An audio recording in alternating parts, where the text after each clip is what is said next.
ಎಲ್ರಿಗೂ ನಮಸ್ಕಾರ. ಗೆಳತಿ ಯೂಟ್ಯೂಬ್ ಚಾನಲ್ಗೆ ಮತ್ತೊಮ್ಮೆ ಸ್ವಾಗತ. ಈಗಾಗಲೇ ಎಲ್ಲರೂ ಕೂಡ ಇವತ್ತಿನ ಅಂಗಾರಕ ಸಂಕಷ್ಟಹರ ಚತುರ್ಥಿ ಪೂಜೆಯನ್ನು ಮಾಡಿರ್ತೀರ. ಹಾಗೆ 9 ಗಂಟೆಗೆ ಚಂದ್ರೋದಯ ಆಗುತ್ತೆ. ಚಂದ್ರ ದರ್ಶನವನ್ನು ಮಾಡಿ ಅರ್ಘ್ಯವನ್ನು ಕೊಡಬೇಕು. ಕೆಲವರೆಲ್ಲ ದೇವಸ್ಥಾನದಲ್ಲೇ ಅರ್ಘ್ಯ ಬಿಡಿಸ್ತಾರೆ. ಹಾಗಾಗಿ ಮನೇಲಿ ಮತ್ತೆ ನಾವು ಮಾಡಬೇಕಂತ ಕೇಳಿದ್ದೀರ. ಮನೇಲಿ ಮತ್ತೆ ಮಾಡೋದೇನು ಬೇಡ. ಮತ್ತು ಇನ್ನು ಒಬ್ಬರು ಅರ್ಘ್ಯ ಅಂದರೆ ನನಗೆ ಅರ್ಥ ಆಗ್ತಾಯಿಲ್ಲ, ಮತ್ತೆ ಬಿಡಿಸಿ ಹೇಳಿ ಅಂತ ಹೇಳಿದ್ದೀರ.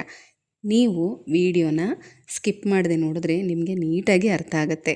ಸ್ಕಿಪ್ ಮಾಡಿ ನೋಡಿದ್ರೆ ನಿಮಗೆ ಮಾಹಿತಿಗಳೆಲ್ಲ ಮಿಸ್ ಆಗುತ್ತೆ. ಯಾಕಂದರೆ ಪ್ರತಿಯೊಂದು ವಿಡಿಯೋದಲ್ಲೂ ತುಂಬಾ ವಿವರವಾಗಿ ನನಗೆ ಎಷ್ಟು ಸಾಧ್ಯ ಆಗುತ್ತೋ ಅಷ್ಟನ್ನು ಕೂಡ ನಾನು ತಿಳಿಸಿರ್ತೀನಿ. ಆದರೂ ಕೂಡ ಈ ರೀತಿ ಪ್ರಶ್ನೆ ಕೇಳ್ತಾ ಇದ್ದೀರಾ. ಹಾಗೆ ಇವತ್ತಿನ ಗಣಪತಿ ಪೂಜೆಯ ವಿಸರ್ಜನೆ ಯಾವಾಗ ಮಾಡಬೇಕು, ಯಾವ ಸಮಯದಲ್ಲಿ ಮಾಡಬೇಕು ಅಂತ ಕೇಳಿದ್ದೀರಾ. ಈ ಎರಡೂ ಪ್ರಶ್ನೆಗೆ ಇವತ್ತಿನ ವಿಡಿಯೋದಲ್ಲಿ ಉತ್ತರ ಕೊಡ್ತಾ ಇದ್ದೀನಿ. ದಯವಿಟ್ಟು ಇದು ಚಿಕ್ಕ ವಿಡಿಯೋನ ಸ್ಕಿಪ್ ಮಾಡದೆ ನೋಡಿ, ಆಯಿತಾ. ಮೊದಲಿಗೆ ಅರ್ಘ್ಯ ಕೊಡೋದು ಹೇಗೆ, ಯಾವ ರೀತಿ ಅದನ್ನು ಇನ್ನೊಂದು ಸಲ ಹೇಳ್ತೀನಿ. ದಯವಿಟ್ಟು ಸರಿಯಾಗಿ ಕೇಳಿಸ್ಕೊಳ್ಳಿ.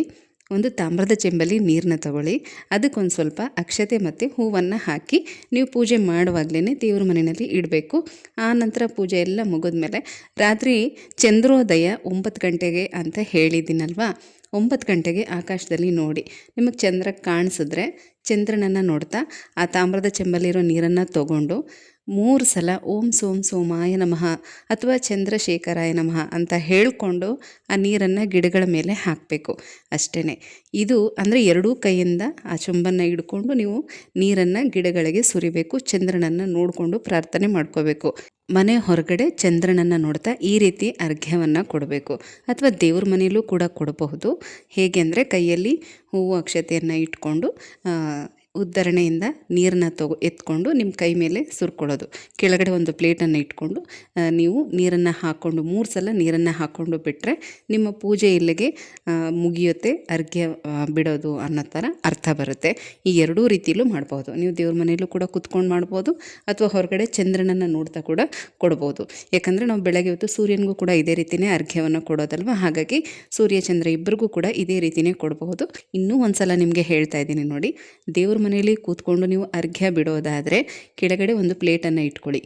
ನಿಮ್ಮ ಬಲಗೈಯಲ್ಲಿ ಒಂದು ಸ್ವಲ್ಪ ಅಕ್ಷತೆಯನ್ನು ಇಟ್ಕೊಂಡು ಕೃಷ್ಣಾರ್ಪಣ ಮಸ್ತು ಅಂತ ಹೇಳಿಕೊಂಡು ಆನಂತರ ಒಂದು ತಾಮ್ರದ ಚೆಂಬಲ್ಲೋ ಅಥವಾ ಗ್ಲಾಸಲ್ಲೋ ನೀರನ್ನು ಇಟ್ಕೋಬೇಕು.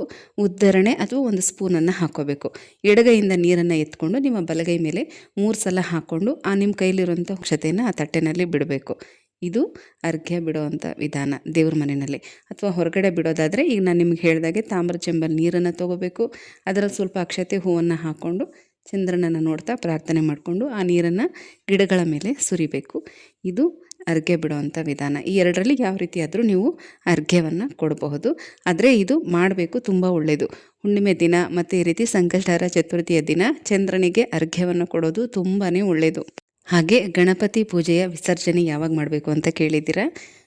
ರಾತ್ರಿ ನೀವು ಊಟ ಮಾಡೋದಕ್ಕಿಂತ ಮೊದಲು ಕದಲಿಸ್ಬಿಟ್ಟು, ಅಂದರೆ ಗಣಪತಿ ವಿಗ್ರಹನ ಕದಲಿಸಿ ಹಾಗೆ ಬಿಟ್ಟು ನಾಳೆ ಬೆಳಗ್ಗೆ ನೀವು ಎಷ್ಟೊತ್ತಿಗೆ ಪೂಜೆ ಮಾಡ್ತೀರೋ ಆಗ ಎಲ್ಲನೂ ಕೂಡ ವಿಸರ್ಜನೆ ಮಾಡಿಕೊಂಡು ಗಣಪತಿ ವಿಗ್ರಹ ದೀಪಗಳು ಎಲ್ಲನೂ ಕೂಡ ತೊಳೆದು ಮತ್ತೆ ಜೋಡಿಸಿ ನೀವು ಮಾಮೂಲಿ ಬುಧವಾರ ಹೇಗೆ ಪೂಜೆ ಮಾಡ್ತೀರೋ ಆ ರೀತಿ ಮಾಡ್ಕೋಬಹುದು.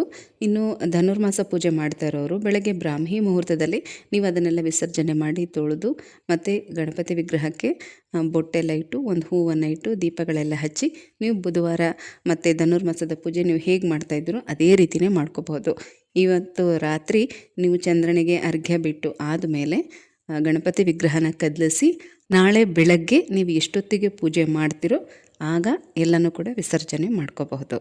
ಕೆಲವರು ಹೇಳೋ ವಿಚಾರನ ಚಿಕ್ಕದಾಗಿ ತಿಳಿಸಿ ತುಂಬ ವಿಡಿಯೋನ ಲೆಂತಿ ಮಾಡಬೇಡಿ ಅಂತ ಹೇಳ್ತಾರೆ. ಇನ್ನು ಕೆಲವ್ರಿಗೆ ಆ ರೀತಿ ತಿಳಿಸಿದ್ರೆ ಮತ್ತೆ ಅದೇ ವಿಚಾರದ ಬಗ್ಗೆ ಕಮೆಂಟ್ ಮಾಡ್ತಾ ಇರ್ತೀರ. ಆಲ್ರೆಡಿ ವಿಡಿಯೋದಲ್ಲೇ ಅಂಥ ವಿಚಾರಗಳ ಬಗ್ಗೆ ತಿಳಿಸಿದ್ದೀನಲ್ಲ ಅಂತ ರಿಪ್ಲೈ ಮಾಡಲಿಲ್ಲ ಅಂದರೆ ಅದಕ್ಕೂ ಕೂಡ ಬೇಜಾರು ಮಾಡ್ಕೊಳ್ತೀರ. ದಯವಿಟ್ಟು ವಿಡಿಯೋನ ಸ್ಕಿಪ್ ಮಾಡದೆ ನೋಡಿ. ಮತ್ತೆ ಸಿಗ್ತೀನಿ, ಹೋಗಿ ಬರಲಾ.